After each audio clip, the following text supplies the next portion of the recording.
किसी में भी पैसे मांगते हो, गारंटी के साथ में आपके पैसे घर पे पहुंच जाएंगे। अब जो नहीं जानते, अभी से मेरा चैनल है, उसके ऊपर ओके करो, सब्सक्राइब करो और मेरे से जुड़े रहो। जय श्री कृष्णा। कितनी सुंदर बात बताई पांडवों, कलयुग आवे बड़ो भारी। अरे कह गया कृष्ण मुरारी रे पांडवों, कलयुग आवेला बड़ो भारी।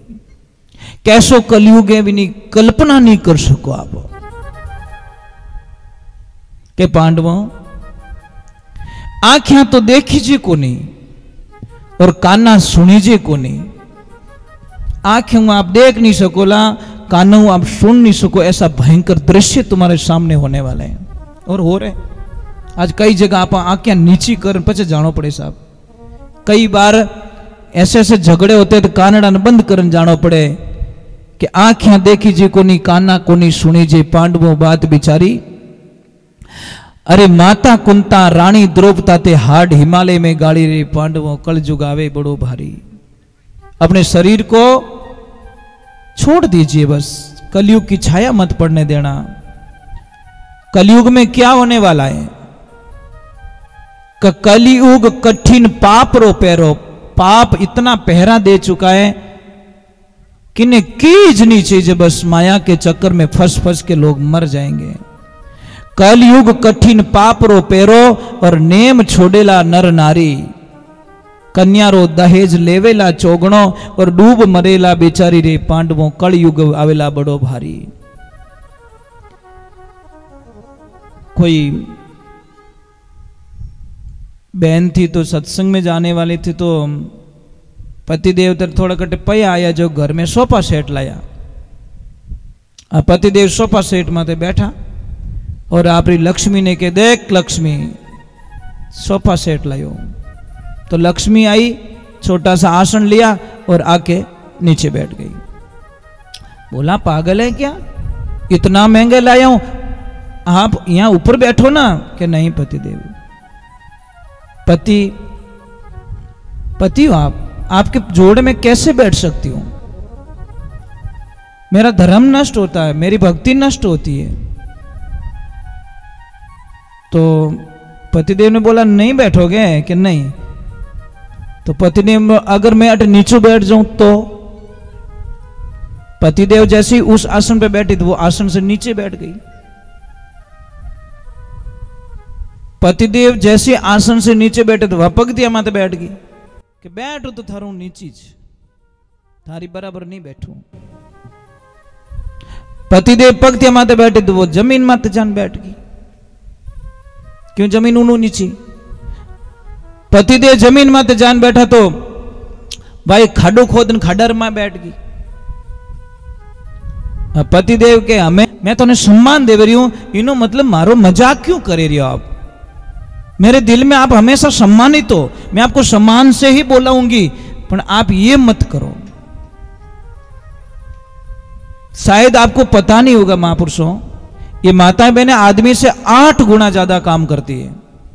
कितना? पर यार कोई कदर करो आप।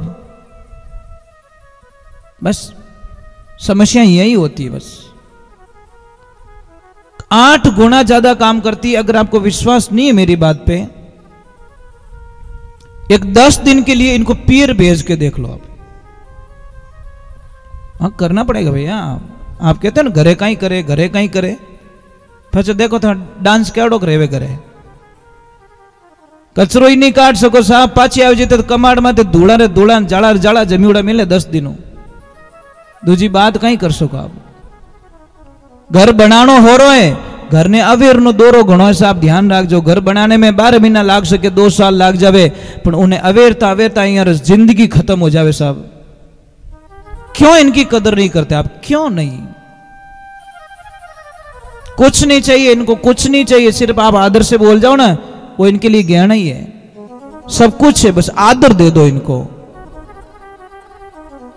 इनकी एक सबसे बड़ी कमजोरी होती है, आदर से कोई बोल जाए ना तो बस वो हमेशा दिमाग में रहता है कि नहीं ये कितना अच्छा, मुझे कितना आदर से बोल रहा है। पर आप इतना बढ़िया बोलो, भाटा ब्यावते ऐसा मत बोलो भैया। जब आपकी बेटी के लिए आपका जमाई बोलेगा ना, उस दिन रोना आएगा आपको कि मारी छोरी ने कटे खाडा में ने एक दी में, मारी छोरी ने गलत जगह शादी कर ली में, तो ये भी किसकी बेटी है ना, इनका आदर कीजिए ना। और देवियों आपका भी धर्म बनता है पति देव का आदर करना। देखो बहुत सारे काम होते हैं, बहुत सारी समस्या होती। कई देवियां तो 1 घंटा मोड़ो रहेगी नहीं 50 कॉल कर दे, कटे हो कटे हो। अरे मारी मां आऊं हो हो सके आप ज्यादा कॉल कटे स्पीड मोटरसाइकिल चले इन कटे भचीड़ खाएगा तो।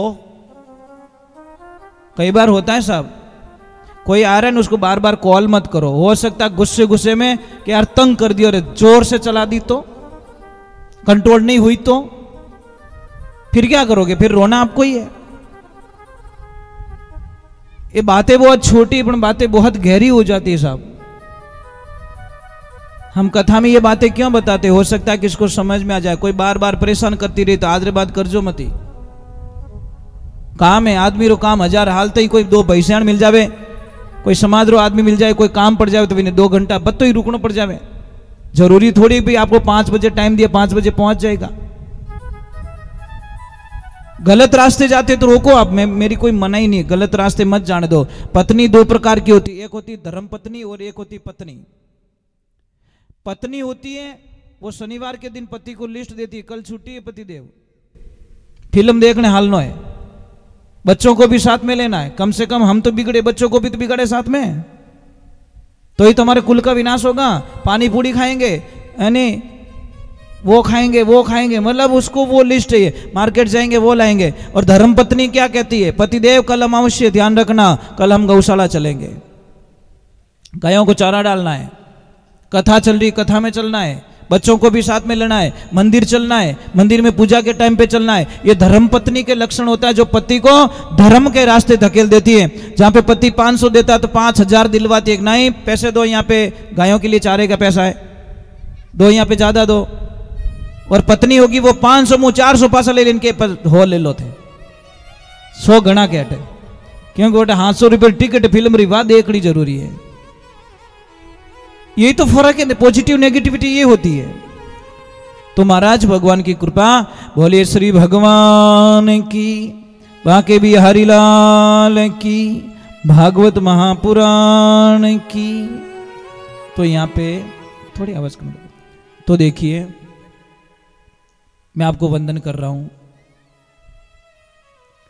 राजा परीक्षित का वर्णन चल रहा है। परीक्षित जी महाराज जैसे ही निकले तो आगे देखा तो बैल मिला, तो उसको पूछा कौन है भाई, मैं कलयुग, धर्म था, धर्म का विनाश हो गया, कलयुग ने प्रवेश कर लिया। तो कलयुग को मना कर दिया कि यहां पे तू नहीं रह सकता। तो पांडव जब गए थे तो उनको दिया एक उपदेश दिया गया कि देखो अतिथि देवो भव, मेहमान भगवान का रूप होता है। पर आपको पता है ये शब्द कोरोना में लागू नहीं पड़ा था। पहले हम बोलते थे अतिथि देवो भव, कोरोना में सबने बोला अतिथि देवो रिस्क। अतिथि देव नहीं है, अतिथि इज रिस्क देव, मतलब रिस्क, रिस्क के साथ मत आई जो। कोरोना में कोई मेहमान आनो ही नहीं, मतलब कोरोना ने यहां तक हमको पटक दिया कि मेहमान आओ तो थोड़ा अटपटा लाग तक आगा बैठो तो ठीक है, हाँ पास में नहीं, इतनी रिस्क। तो जैसे कलयुग बोला गया भी मेहमान आए तो आदर करना, उसका अपमान मत करना। कोई पाप हो रहा है तो देख रहा है तू नहीं बचा रहा तो तुझे सबसे बड़ा पापी माना जाएगा। पर जैसे ही उस कलयुग ने बोला कि मैं तुम्हारे राज्य में आना चाहता हूं, मुझे आदर तो दो, मैं मेहमान बन के आया हूं तो मुझे जगह दीजिए। तो उन्होंने बोला जहां झूठ बोले वहां चले जाना, जहां गंदे काम करे वहां चले जाना, जहां शराब पिए वहां चले जाना, ये तुम्हारी जगह है। कि मैंने एक का दी जगह तो कोई छोकी दे दो। तो परीक्षित जी ने आव देखा न ताव देखा, डायरेक्ट बोल दिया जाओ, जो सोना अनीति से कमाया है उस सोने में जाके विराजमान। अनीति वाला सोना वा, जो मेहनत और पसीने से कमाया वो सोना अपवित्र नहीं हो सकता, पर जो अनीति से कमाया उस सोने को आप वहां पे जाके पधारिए। जय श्री राम प्रभु। तो देखिए परीक्षित जी ने बोला कि जो सोना अनीति से कमाया, जो सोना, उसमें आप विराजमान हो जाओ। देखना विधि का विधान देखना महाराज। जब राजा परीक्षित जी अपने कक्ष में पधारे, महल में पधारे, तो घूमते घूमते एक संदूक खोला, उसमें बहुत सारे मुकुट पड़े थे। उनको डिजाइन अच्छी पसंद आई, उसकी बनावट अच्छी पसंद आई। उन्होंने जैसे ही अपने सिर पे रखा और वो सोना था अनीति का, अनीति का उसमें मुकुट में डाला हुआ था, और बुद्धि नष्ट हो गई और उसके दिमाग में प्रवेश कर दिया कलयुग ने। विनाश काले विपरीत बुद्धि।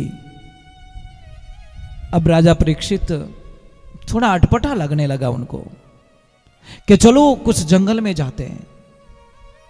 और जैसे ही जंगल में गए, बहुत दूर चले गए, भूख प्यास से तड़पने लगे, आए श्रमिक ऋषि के आश्रम पे और आके डायरेक्ट बोला मुझे पानी पिलाओ, मैं सम्राट परीक्षित। पर श्रमिक ऋषि अपने साधना के अंदर बैठे थे। गुस्सा आ गया महाराज। गुस्सा करते नहीं थे, पर मुकुट ऐसा पहना हुआ था। और जैसे उनको गुस्सा आया, कोई मरा हुआ सांप पड़ा था, उन्होंने उस सांप को लेकर श्रमिक ऋषि के गले में पहना दिया और चले गए अपने राजमहल। ये समाचार लगा उनके पुत्र श्रमिक को, श्रृंगी को, कि तू यहां क्या स्नान कर रहा है? तेरे पिताजी का एक राजा ने बहुत बड़ा अपमान कर लिया है। वो तो समाधि युग में बैठे और वो राजन ने आपके पिताजी के गले में मरा हुआ सांप डाल दिया है। महाराज सहन हुआ नहीं, और उस श्रृंगी ने वहीं पे संकल्प ले लिया। ना आप पूछा भी नहीं कौन था, कुछ भी नहीं देखा। क्रोध की ज्वाला जलने लगी और उन्होंने वही संकल्प नदी में लेके खड़े होके बोल दिया कि हे राजन, अब देख मेरी तपस्या का फल। राज बड़ा है, तप पड़ा है, अब तप का फल भी देख ले। जिसने मेरे पिताजी का अपमान किया है, जिस सांप को तूने गले में डाला है, हे राजन, वो ही सांप तक्षक बन के 7वें दिन आके तुमको डस लेगा, उसी से तुम्हारी मौत हो जाएगी। छोटी सी भूल। जब आया श्रृंगी आया तो पता चला कि राजा परीक्षित ने यह काम किया है। तो पिता ने बोला बेटा ऐसा क्या कर दिया तूने, श्राप दे दिया। इतने दयालु राजा को श्राप दे दिया कि पिताजी जो दे दिया है वो तो टलने वाला है नहीं। महाराज विधि का विधान होता है। एक बात का ध्यान रखे देवियों, कई लोगों को बहुत सारी तकलीफ है पर कहते नहीं है। मुझे एक बात समझ में नहीं आती, हम इतनी चिंता क्यों करते कोई चीज की? आप भगवान को नहीं मानते क्या? अच्छा बाबा रामदेव जी को कौन कौन जानते हो? रामा पीर को ऊपर हाथ करके बताओ। सारे हाथ ऊपर हुए, बहुत अच्छा लग रहा है। रामदेव जी महाराज ने जानो बे रामदेव जी नहीं योगा करावे जो बाबा राम से पीर बात करो। और रामदेव जी भी बहुत अच्छा काम कर रहे हैं, लोगों का योगा के द्वारा बीमारियां खत्म कर रहे हैं। पर बाबा राम सा पीर को सब जानते हो, पक्की बात है। अब देखना, अब जानते सब हो, उनको मानते कौन कौन हो? ये ऊपर हाथ करके बता दो। तो अभी इतने हाथ ऊपर हुए। अब मेरा तीसरा प्रश्न रहेगा, इसमें इतने हाथ ऊपर होंगे भी नहीं क्योंकि बोर्ड का एग्जाम है। जानते हो, मानते हो, हाथ ऊपर हुए। अब मुझे बताओ, जो जो बाबा रामदेव जी को मानते हैं वो नशा पता कौन कौन नहीं करते? ऊपर हाथ कर लो। शंका तो है भाई। अगर आप नशा पता नहीं कर रहे हो तो बहुत अच्छी बात है, क्योंकि या तो बाबा के भक्त बनो, मत बनो तो फिर नशा मत करो। सीधा ही सब भाई। कह तो तिल कोरा भला के लीजो तेल कढ़ाई, अध बिचली कुलर भंडी दोनों दिन सुझाई। या तो भगवान की भक्ति कर जो मत करो तो फिर नशा मत करना। एक बार थोड़ा हरि कीर्तन कर लेते हैं। टाइम क्या हो गया? चलो एक हरि कीर्तन कर देते हैं और आज की कथा को यहाँ विश्राम देंगे। कल सुखदेव जी महाराज के साथ में वार्तालाप होगी, परीक्षित के बारे में आगे की कथा चालू होगी। और मेरी एक प्रार्थना रहेगी कि थोड़ा टाइम पे आया करो तो थोड़ा अच्छा रहेगा। समय तो एक एक मिनट निकल जाएगा। आज देखो दूसरा दिन निकल रहा है, पता ही नहीं चला, पता चला ही नहीं है। ना तो आपको पता चला ना हमको पता चला। तो छोटा सा एक हरि कीर्तन करता हूं, उसके बाद में आरती करके आपको छुट्टी देते, क्योंकि कथा का कुछ नियम होता है, विश्राम जहां देना पड़ता है वहीं देना पड़ता है। ठीक है, तो आगे की तरफ चलते हैं हम।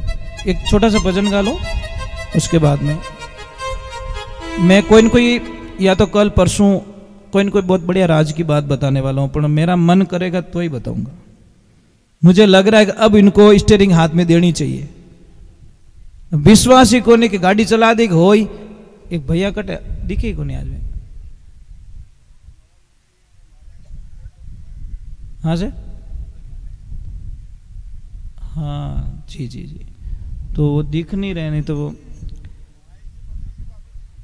हाँ नहीं देखो ऐसा कुछ काम हो गया तो जाना ही पड़ता है, जरूरी है ना, जरूरी भी तो है ना। देखो ऐसा कुछ अनहोनी घटना घट जाती है तो हमको जाना पड़ता है। ठीक है, और मैंने जो बात बोली है बहु रानियों से, जो आज से तो शुरू कर देना, कम से कम आज से जाके देखो। एक चीज है मैं बताऊं आपको, जब आपको ज्यादा गुस्सा आए ना, आपके पतिदेव गुस्सा ज्यादा करें ना, 1 मिनट में गुस्सा खत्म हो सकता है। मैं एक दवा बताता हूं आपको, कद्दी स्तर में तो गुस्सा नहीं करे, गारंटी।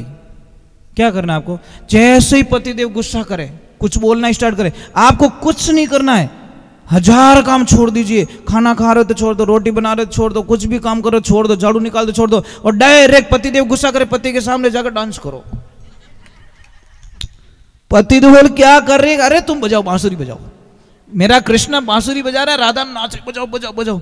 वो बोले इन पागल ने कहीं कहना रही हो, गुस्सा रो कोई असर ही नहीं पड़े तो माल बिके को नहीं, दुकान बंद। आप बोलोगे मैंने क्यों क्यों तो बड़े क्या ही, आप तो यही बोलो आने दो, कहां से भर के आयो ना, यहाँ तुम बजाओ मैं नाचूंगी। गुस्सा ही नहीं करे कि मैं जैसे ही गुस्सा करूंगी तो नाचेगी, बात खत्म। अरे भाई जब सांप और डायरेक्ट अगर कोई काम हो रहा है तो आप बोल के गुस्सा खत्म क्यों करो। आप बोलोगे मैं उनको डांटूंगी तो मेरा गुस्सा हुआ, उनका गुस्सा नहीं। काना आदमी ने कानो कदी नहीं कहनो। एक तो ऑलरेडी आंख फुटोड़ी, जोरू हेलो पड़े, ओए कानिया वो के चिंता मत कर, तेरी भी आंख फोड़ूंगा कभी न कभी, मैं स्टाफ रूप बनाई छोड़ू।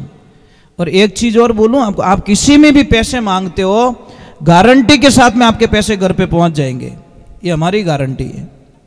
अगर तरीका बदल दो तो, वो आज नहीं बताऊंगा कल बताऊंगा, क्यों आज ही वसूली में लाग जाते हैं।